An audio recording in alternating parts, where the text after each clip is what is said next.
Good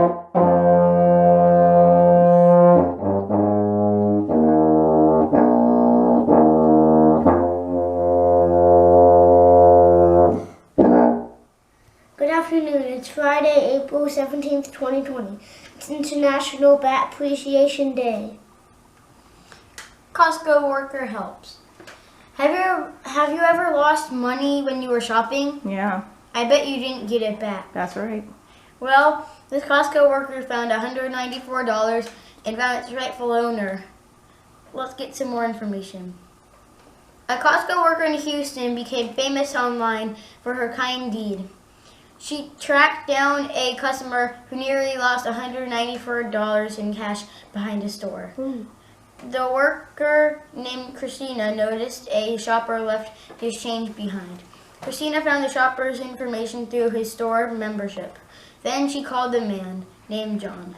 John and his wife Barbara thought the call was a scam, but they were relieved when they entered the store and Christina gave them the money. That was kind. Mm-hmm. Especially with $194. Yeah. Almost $200. Yeah. What's the worst paint job you've ever seen on a house? I bet it isn't nearly as bad as this one.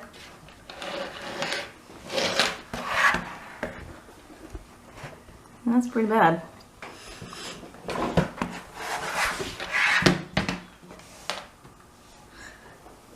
Well, that house was recently bought for half of its worth of $500,000 for $250,000.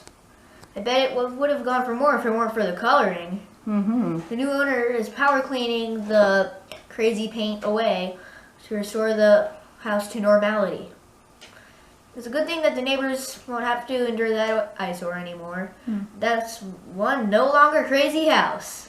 I wonder who even owned that house. I mean, that's really crazy. That's a pretty good price. $250,000 instead of $500. I mean, they could use it for an action scene in like a horror movie. I hope the inside of it looks good. Yeah. Yep. Well, as we said, we're gonna do weather with different things. We have Boston, Massachusetts, us in Virginia, Chicago, Illinois, and St. Paul, Minnesota.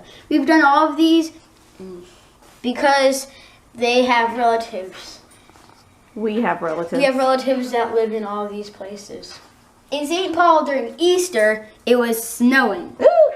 And overnight in Chicago on Thursday, it was snowing. Uh-huh. So Coincidence? I think not. Ah. Well, okay. So now we're gonna do weather for Saturday, tomorrow. So, for Massachusetts, that really tiny, stay right there. Mm-hmm. For the high is 42 degrees, low of 35. And there's a possibility of rain and showers with a possibility of snow. And in Virginia, where we live, it will be a high of 55 degrees and a low of 37 with rain. Chicago, Illinois, it will be 55 degrees, low 45, and cloudy. And windy. Really windy. In St. Paul, on Saturday, it will be a high of 62 degrees, low of 33 degrees, and it will be sunny. So St. Paul, Minnesota, the land of ice and snow, will be the best spot out of all of our relatives. Now back to our anchors. Wow. Crazy.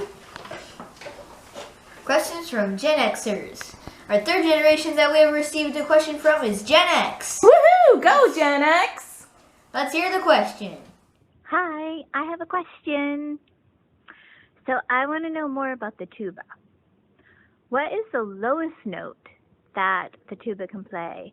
And what's the highest note the tuba can play? And do you know when it was invented? Bye. Great question. Technically, there's no range to how high a tuba can go. The limit is your ability, how fast you can buzz. In fact, this is true for all brass instruments because the pitch is controlled by the valves, the amount of tubing, and the speed that you buzz at. But the smaller the mouthpiece, the higher you can buzz because it's smaller, and also the instrument's smaller. No, it's you basically the smaller the instrument, the higher the pitches. So, But there is something to do with the mouthpiece. And size of the Caleb's mouthpiece. is huge, as you Oh can man. see. It's easier for a trumpet to buzz higher with a smaller mouthpiece. yeah, and Caleb, it's Because your harder. lips are pursed to get in there? Yeah. Okay. This would be my normal B flat. And then I play an octave lower. Ah.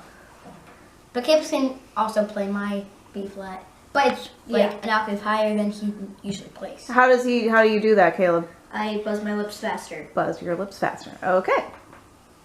And then with going down, there is a range. There is a limit. I'm not sure what it is. It's very, very low. The lowest I can play is. The lowest I can play. Does not sound very good because you can kind of hear the individual buzzes. The lowest I can play is. So it sounds like an octave lower. So yeah, basically there is a limit to how low you can go because eventually when you buzz any slower, it won't be buzzing anymore and it will not turn into brass noise. It'll just be you blowing into your instrument. Buzzing. So basically there is a limit to how low you can go. It's pretty low and there's no limit to how high you can go. In the contratuba, that's an even bigger tuba, bigger than this. Crazy. And our cousin Madeline plays the contratuba. Yeah, and this is not a tuba. Used to when she was in college. This is not a tuba, it's a baritone. That's a baritone. It plays Okay. at an extremely low 29 hertz, which is because of the amount of tubing. And we will show you a picture of Madeline with her contratuba at the end of the show. It's huge compared to my tuba and weighs 25 to 30 pounds compared to my like 5-ish pounds tuba. 5-ish, 10-ish pounds. The reason for the different amount of tubing is because if you double the hertz of any note, you get the same note 1 octave higher. And yeah, my tuba has twice the tubing as Isaac's baritone. It has a lot of wrapping in here. And then you can see my first valve is twice the length of his first valve thingy. I mean, not the actual button, not the actual piston, but the actual first valve thing. And my second is twice as long as his. It's because of the doubling hertz. But there's one thing that you don't have that I have on my instrument. Oh wait, nope, never mind. Hey Caleb, question for you. Why did you choose the tuba?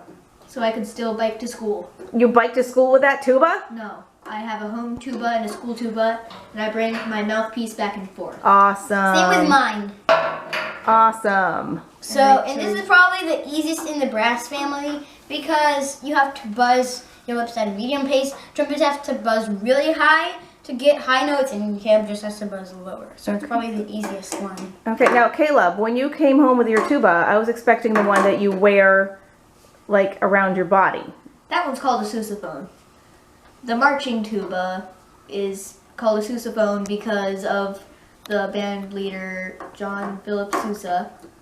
Okay. Cool. Hence the name sousaphone. Sousaphone, got it.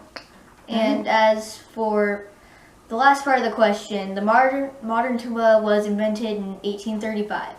4 years earlier than the modern trumpet, but trumpets without the piston valves have been around since 1500 BC. Whoa. That's really. Cool. Really old. Our day. We had a very exciting day today. What did we do first, guys? First, Well, we did our schoolwork. I barely had any schoolwork So because did I finished a lot of it yesterday. yeah. And then we started our day. We met with the Roys, who are our friends, and we did this fun biking game. Oh, Lizzie. So then after that, we had some lunch. Then we biked down to Lake Akatink to catch some fish. And we cut up one of the fish. We caught 2 fish, and we caught up one to think. You did what? We cut up a fish You cut up a fish. with a Poor knife. fish. Ugh. First, you either stab it with a knife or cut off its head. Oh my goodness. Poor, what a So, poor fish. We cut off its head. What an adventurous day. So we did it for bait for a catfish because there's 2 teenagers who caught a catfish in the area, and well, We didn't catch any. Also like smallmouth bass, I heard, I think. yeah, it Some was other bass. our other friend Robert. He had a fishing line, and the smallmouth bass were taking the bobber. No, it was the bluegill. Yeah, bluegill, and it was taking it under the bobber under. But when Robert pulled up, his bait was gone, and so was the fish. Okay. The mastermind fish. Just nibbling. That was a quick summary of our day. Awesome. That's all for now. Bye.